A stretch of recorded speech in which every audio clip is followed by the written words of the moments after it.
Good afternoon everyone, welcome to chemistry classes. Okay, कल हमने discuss किया था ऑर्बिटल्स के बारे में। मैंने आपको शॉर्ट में बताया था ऑर्बिटल्स 4 प्रकार के होते हैं, एस, पी, डी और एफ। उन्हीं चारों प्रकार के ऑर्बिटल्स को हम आज डिटेल में स्टडी करेंगे, उनके स्ट्रक्चर्स पढ़ेंगे, उनके शेप्स पढ़ेंगे।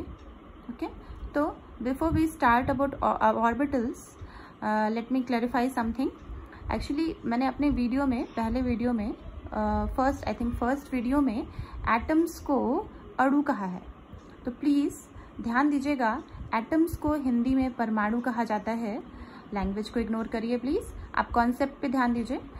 एटम्स जो होते हैं वो हिंदी में परमाणु कहलाते हैं और they are smallest unit of a matter. किसी भी पदार्थ के सबसे छोटे कण होते हैं जो कि इलेक्ट्रॉन, प्रोटॉन और न्यूट्रॉन से मिलकर के बने होते हैं।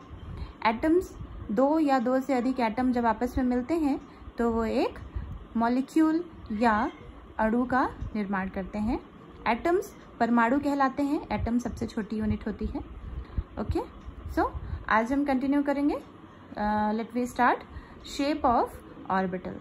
मैंने आपको कल बताया कि जो ऑर्बिटल्स होते हैं वो 4 प्रकार के होते हैं। यहाँ पे मैंने लिखा भी है, आप ध्यान दीजिए कि the orbitals are of 4 types.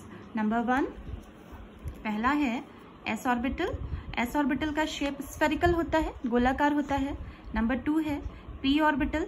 P orbital dumbbell shape के होते हैं। डंबल आप सभी ने देखा होगा, डंबल के आकार का होता है। डी ऑर्बिटल्स डबल डंबल्ड होते हैं, द्विडंबल आकार के होते हैं। और एफ ऑर्बिटल्स के स्ट्रक्चर के बारे में बहुत ज़्यादा जानकारी नहीं मिली है, इसको हम बाद में देखेंगे। Okay, let me start with S orbital. पहला हम एस ऑर्बिटल के शेप को लेके चलते हैं। देखिए, फॉर एग्जाम्पल मैंने आपको बताया जो एस ऑर्बिटल होते हैं वो गोलाकार होते हैं। ओके, तो अगर एग्जाम्पल लेती हूँ मैं, हाइड्रोजन का एक एग्जाम्पल लेके चलते हैं। हाइड्रोजन का एटॉमिक नंबर होता है 1। एक ही इलेक्ट्रॉन पाया जाता है हाइड्रोजन के अंदर। एक ही 1s कक्षक पाया जाएगा जो कि नाभिक के सबसे निकटतम होता है। और ऑर्बिटल, मैंने कल डेफिनेशन आपको बताया था, ऑर्बिटल वह स्थान होता है नाभिक के चारों तरफ जहां पर इलेक्ट्रॉन्स के पाए जाने की प्रोबेबिलिटी, संभावना सबसे ज्यादा होती है। ओके, तो ये 1s कक्षक है। इसी 1s कक्षक में हाइड्रोजन का इलेक्ट्रॉन पाया जाएगा। चूंकि हाइड्रोजन में एक ही इलेक्ट्रॉन होता है इसलिए इसमें 2s कक्षक, 3s कक्षक, 4s कक्षक नहीं पाए जाते हैं। यदि बड़ा अणु होगा, लाइक दूसरा एग्जाम्पल लेते हैं नाइट्रोजन का। आप नाइट्रोजन का परमाणु क्रमांक होता है 7। तो नाइट्रोजन को अगर हम इलेक्ट्रॉनिक विन्यास करेंगे तो इसमें 1s और 2s दोनों ही कक्षक आएंगे। नाइट्रोजन का यदि बीच में मैंने प्लस करके नाभिक लिखा हुआ है, न्यूक्लियस है, क्योंकि न्यूक्लियस पॉजिटिव चार्ज होता है, तो इसके सबसे निकटतम जो स्फेरिकल कक्षक है, आपको ये गोलाकार आकृति का कक्षक दिख रहा है, ये 1s कक्षक है। उसके बाहर एक और गोलाकार कक्षक जो दिख रहा है पिंक कलर में, ये 2s कक्षक है। यदि नाइट्रोजन से भी बड़ा कोई अणु हम ले लें, कॉपर ले लें, कैडमियम ले लें, जिंक ले लें, मैग्नीशियम लें, कैल्शियम लें, जिनके परमाणु क्रमांक ज़्यादा होते हैं, तो उनमें 3s कक्षक भी होंगे, 4s कक्षक भी होंगे, 5s कक्षक भी होंगे। इस तरीके से जो s कक्षक होते हैं वो नंबर ऑफ इलेक्ट्रॉन बढ़ने के साथ इनकी संख्या भी बढ़ती जाती है। एक चीज़ ध्यान देने वाली है, चूंकि s कक्षक गोलाकार आकृति के होते हैं इसलिए ये किसी भी विशिष्ट दिशा को निर्देशित नहीं करते हैं। स्पेस में या अंतरिक्ष में ये दिशाहीन होते हैं। Okay, let me talk about P orbital. अब हम बात करते हैं पी कक्षक के बारे में। तो पी सबशेल या पी ऑर्बिटल फर्दर 3 कक्षकों में डिवाइड होते हैं जिनके नाम हैं px, py और pz ऑर्बिटल। प्रत्येक पी कक्षक में, एक पी कक्षक में 2 इलेक्ट्रॉन हो सकते हैं।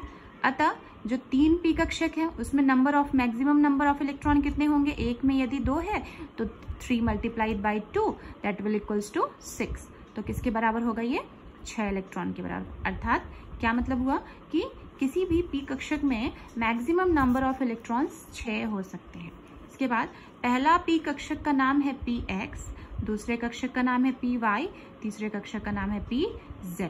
जो पहला पी कक्षक है, देखिए पी कक्षक निर्देशित करते हैं विशिष्ट दिशा की ओर। ये स्पेस में दिशात्मक होते हैं क्योंकि ये विशिष्ट अक्षों पर पाए जाते हैं, अक्ष पर पाए जाते हैं। ध्यान रखिएगा। मैं पहला बात करती हूँ नंबर 1 पी एक्स कक्षक की। पी एक्स कक्षक अगर आप देखेंगे, मैंने यहाँ पे 3 अक्ष बनाए हुए हैं, एक्स, वाई और जेड अक्ष। अगर आप देख रहे हैं तो यहाँ पर एक्स अक्ष के ऊपर और नीचे एक डंबल बना हुआ है। डंबल के ये 2 लोब हैं, एक ऊपर की तरफ है और एक नीचे की तरफ। इसे हम इसलिए चूंकि ये जो डंबल है ये एक्स अक्ष के ऊपर बन रहा है, इसलिए इसे हम पी एक्स कक्षक कहते हैं।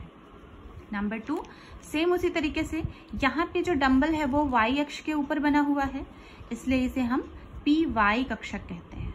ओके। नंबर 3 अगर आप ध्यान से देखिए, यहाँ पर जो लोब बने हैं वो जेड अक्ष के ऊपर बना है, जेड अक्ष के ऊपर है, इसलिए इसे हम पी जेड कक्षक कहते हैं। ठीक है। तो ये अगर आप देख रहे हैं ये तीनों एक विशिष्ट दिशा की ओर निर्देशित कर रहे हैं, इसलिए ये स्पेस में दिशात्मक होते हैं। पी कक्षक जो होते हैं वो दिशात्मक होते हैं। Okay, thank you.